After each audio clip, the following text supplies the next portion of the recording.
Hindi naman masyadong extreme yung nangyari sa balat ko. Ganyan siya. 1 week after my last radiation session. Hi mga sis and mga mi! Hindi ko alam kung ako lang yung gumawa nito or gumagawa nito during radiation. Pero optional lang naman to. Nasa sa inyo pa rin kung gagayahin nyo ko o hindi. Pero since nag-start yung radiation ko, ang pinapanligo ko na is yung mineral water or filtered water na nabibili sa water station na tigta 35 pesos or 30 pesos isang galon. Bali, ayan siya mga mi.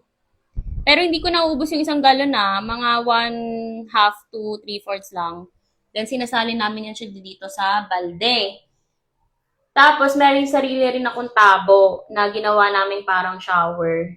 Yan, binutas-butasan lang namin galing gamit ang kutsilyo niyan. Tapos, ayan, para pag naliligo ako, parang naka-shower na din para iwasan yung malakas na pressure kapag nagbabanlaw ako ng tubig. I have a very sensitive skin kasi mga sis and lahat na ng paraan ginagawa ko para hindi ako masyadong makaranas ng matinding side effects sa balat.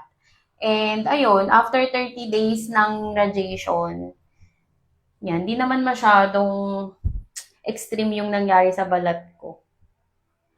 Ganyan siya. 1 week after my last radiation session. Konting tips lang naman yun mga sis and hindi naman mandatory na gayahin nyo ko. Kayo pa rin bahala.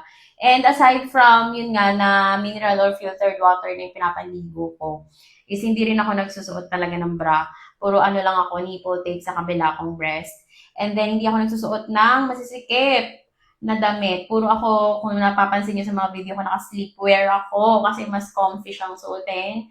And breathable dapat yung material. It's either cotton or polyester. Basta hindi siya masikip at para ma-avoid yung friction dun sa treated area nyo. Kasi dun lalabas kapag too much friction is ma-irritate yung balat ng treated area. Tapos yun, lalabas na yung signs ng burns. So, yun yung iniiwasan ko na mangyari habang ongoing yung radiation ko.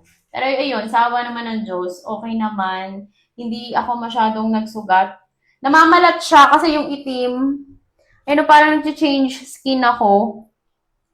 Pero hanggang ganyan lang. Ganyan din yung sa may kilikili ko banda. Hindi naman siya sobrang nasunog. Nasunog siya mga sisa, pero hindi siya yung nagsugat. Parang first degree burn lang siya. And eto pa pala mga sis, may isa pa akong tabo dito. So, dalawa yung tabo ko. Ito yung pinapang shower ko. Yan, yung may butas-butas. Ito yung walang butas-butas. Kasi, bar soap pa din yung gamit ko, pero tinutunaw ko siya dito sa isang tabo. So, nilalagyan ko to ng tubig, tapos tinutunaw ko siya dito. Then, yun yung winiwisik-wisik ko sa katawan ko. Hindi yung directly yung bar soap yung ina-apply ko sa skin ko, hindi. Parang wisik-wisik lang, ganun. Ganun din sa pagbabanlaw. So, pag nagbabanlaw ako, eto, di ba, naka-shower lang, ganun.